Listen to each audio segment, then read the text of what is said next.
എല്ലാവർക്കും എൻ്റെ പുതിയ വീഡിയോയിലേക്ക് സ്വാഗതം. ഇന്ന് ഞാൻ തോരൻ്റെ റെസിപ്പി ആയിട്ടാണ് വന്നിരിക്കുന്നത്. ഏത്തക്കയുടെ തൊലി ഉണ്ടല്ലോ, തൊലിയും വൻപയറും വെച്ച് അടിപൊളി ടേസ്റ്റ് നമുക്കിന്ന് തോരൻ ഉണ്ടാക്കിയെടുക്കാം. അതെങ്ങനെ ഉണ്ടാക്കുന്നതെന്ന് നോക്കാം.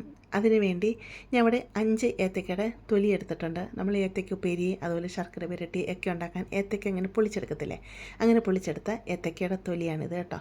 ഏത്തക്കയുടെ ഈ മുൾഭാഗം നമുക്ക് എടുക്കാം. ഈ ഞെടുപ്പിൻ്റെ ഭാഗം ഉണ്ടല്ലോ, ആ ഭാഗം ഇതുപോലെ കട്ട് ചെയ്തങ്ങ് അത് കളയുക കേട്ടോ.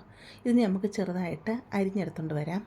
ഏത്തക്കയുടെ തൊലി ഇവിടെ ഞാൻ അരിഞ്ഞെടുത്തുകൊണ്ട് വന്നിട്ടുണ്ട്. വെള്ളത്തിലാണ് ഏത്തക്കയുടെ തൊലി അരിഞ്ഞിട്ടിരിക്കുന്നത് കേട്ടോ. ഇത് സാധാരണ വെള്ളം തന്നെയാണ്.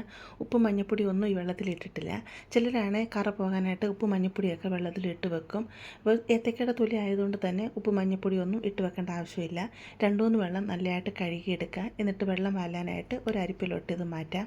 ഇവിടെ ഞാൻ വൻപയർ എടുത്തിട്ടുണ്ട്. ഇത് 6 മണിക്കൂർ കുതിരാൻ വെച്ചിരുന്നതായിരുന്നു. ഒരു അരക്കപ്പ് വൻപയർ ഞാൻ എടുത്തിട്ടുള്ളൂ. 5 ഏത്തക്കയുടെ തൊലിയല്ലേ ഉള്ളൂ. അപ്പോൾ നിങ്ങൾ എത്ര ഏത്തക്കയുടെ തൊലി എടുക്കണോ അതനുസരിച്ച് വൻപയറിൻ്റെ അളവ് കൂട്ടുക കേട്ടോ. എന്നിട്ട് ഇതിലോട്ട് ശകലം വെള്ളം ഒഴിച്ച് കൊടുക്കുക. എന്നിട്ട് ശകലം ഉപ്പ് വൻപയറിന് വേണ്ടി മാത്രം ഇട്ട് കൊടുക്കുക. എന്നിട്ട് നല്ലതായിട്ട് ഇളക്കിയിട്ട് 2 വിസിൽ ഇതിനെ വേവിച്ചെടുക്കുക. 2 വിസിൽ വരുമ്പോൾ തന്നെ നല്ലതായിട്ട് ഇത് വെന്ത് കിട്ടും. വൻപയർ ഇവിടെ നല്ല രീതിയിൽ വെന്ത് വന്നിട്ടുണ്ട്. ഇതിൽ കുറച്ച് വെള്ളമുണ്ട്. വെള്ളം ഊറ്റി സെപ്പറേറ്റ് അങ്ങ് മാറ്റി വെക്കുക. നമുക്കിതിലേക്ക് തേങ്ങ ചതച്ചെടുക്കണം. അതിന് മിക്സിയുടെ ജാർ എടുക്കുക. ഇതിലോട്ട് 1 കപ്പ് തേങ്ങ ഇട്ട് കൊടുക്കുക. ഞാൻ ചോപ്പറിലാണ് ഇവിടെ ചതച്ചെടുക്കുന്നത് കേട്ടോ.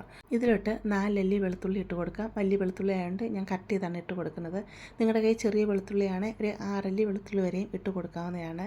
എരിവിന് വേണ്ടി ഞാൻ ഇവിടെ കാന്താരിമുളകാണ് എടുത്തിരിക്കുന്നത്. അപ്പോൾ നിങ്ങൾക്ക് കാന്താരിമുളക് നിങ്ങളുടെ കയ്യില്ല എന്നുണ്ടെങ്കിൽ പച്ചമുളക് എടുത്താൽ മതി. ഓരോരുത്തരുടെ എരിവിനനുസരിച്ച് പച്ചമുളകോ കാന്താരിയോ ഇട്ട് കൊടുക്കാവുന്നതാണ് കേട്ടോ. ഇതിലോട്ട് 1/4 ടീസ്പൂൺ മഞ്ഞൾപ്പൊടി ഇട്ട് കൊടുക്കാം. അതുപോലെ ഇതിലേക്ക് ആവശ്യത്തിനുള്ള ഉപ്പിട്ട് കൊടുക്കാം. വൻപയറിൽ ഉപ്പിട്ടാണ് നമ്മൾ വേവിച്ചത്, അതുകൊണ്ട് നോക്കി മാത്രം ഉപ്പിട്ട് കൊടുക്കുക. 1 ടീസ്പൂൺ നല്ല ജീരകം ഉണ്ടല്ലോ, അതും കൂടെ അങ്ങിട്ട് കൊടുക്കാം. ചെറിയ ജീരകം അതാണ് ഇട്ട് കൊടുത്തിരിക്കുന്നത്. എന്നിട്ട് നമുക്ക് ഇതിനെ ഒന്ന് കറക്കി എടുത്തുകൊണ്ട് വരാം. ഒത്തിരി അരിഞ്ഞു പോകരുത്, ചതച്ചെടുത്തുകൊണ്ട് വരാം. ഇവിടെ കണ്ടില്ലേ, തേങ്ങയൊക്കെ ഇവിടെ ചതച്ചെടുത്തുകൊണ്ട് വന്നിട്ടുണ്ട്. ഇതിനെ അങ്ങ് മാറ്റി വെക്കാം. ഇവിടെ ഞാൻ അടുപ്പത്തൊരു പാത്രം വെച്ച് കൊടുത്തിട്ടുണ്ട്. പാത്രം ചൂടായി വരുമ്പോൾ 2 ടേബിൾ സ്പൂൺ വെളിച്ചെണ്ണ ഒഴിച്ച് കൊടുക്കുക. വെളിച്ചെണ്ണ ചൂടായി വരുമ്പോഴത്തേക്ക് ഒരു 1/2 ടീസ്പൂൺ കടുകിട്ട് കൊടുക്കുക. കടുക് പൊട്ടി വരുമ്പോഴത്തേക്ക് ഞാൻ 2 വറ്റൽമുളക് എടുത്തിട്ടുണ്ട്. വറ്റൽമുളക് ചെറുതായിട്ട് മുറിച്ച് ഇതിലോട്ട് അങ്ങിട്ട് കൊടുക്കാം. എന്നിട്ടൊന്ന് ഇളക്കിയിട്ട് കൊടുക്കാം. വറ്റൽമുളക് ഫ്രൈ ആയി വരുമ്പോഴത്തേക്ക് നമ്മൾ ചതച്ച് വെച്ചിരിക്കുന്ന തേങ്ങയുണ്ടല്ലോ, ആ തേങ്ങ ഇതിലോട്ട് അങ്ങിട്ട് കൊടുക്കാം. എന്നിട്ട് ഇതിലോട്ട് ആവശ്യത്തിനുള്ള കറിവേപ്പില ഒരു 3-4 തണ്ട് ഇട്ട് കൊടുക്കുക. എന്നിട്ട് ഈ തേങ്ങയുടെ പച്ച സ്മെല്ലൊക്കെ ഒന്ന് മാറണം. അതുവരെ നമുക്കൊന്ന് ഇളക്കി കൊടുക്കാം. ഇനി നമ്മൾ കഴുകി ഊറ്റി വെച്ചിരിക്കുന്ന ഏത്തക്കയുടെ തൊലി ഉണ്ടല്ലോ, അതങ്ങ് ഇതിലോട്ടങ്ങ് ഇട്ട് കൊടുക്കുക. എന്നിട്ട് നല്ലതായിട്ട് ഇളക്കി മിക്സ് ചെയ്യാവുന്നതാണ്. ഏത്തക്കയുടെ തൊലി വേകാൻ ആവശ്യത്തിനുള്ള വെള്ളം നമുക്കിതിലോട്ട് ഒഴിച്ച് കൊടുക്കണം. ഞാനിവിടെ എടുത്തിരിക്കുന്ന വെള്ളമെന്ന് പറഞ്ഞാൽ വൻപയർ വേവിച്ചെടുത്തപ്പം അതിൽ കുറച്ച് വെള്ളം അധികം ഉണ്ടായിരുന്നു.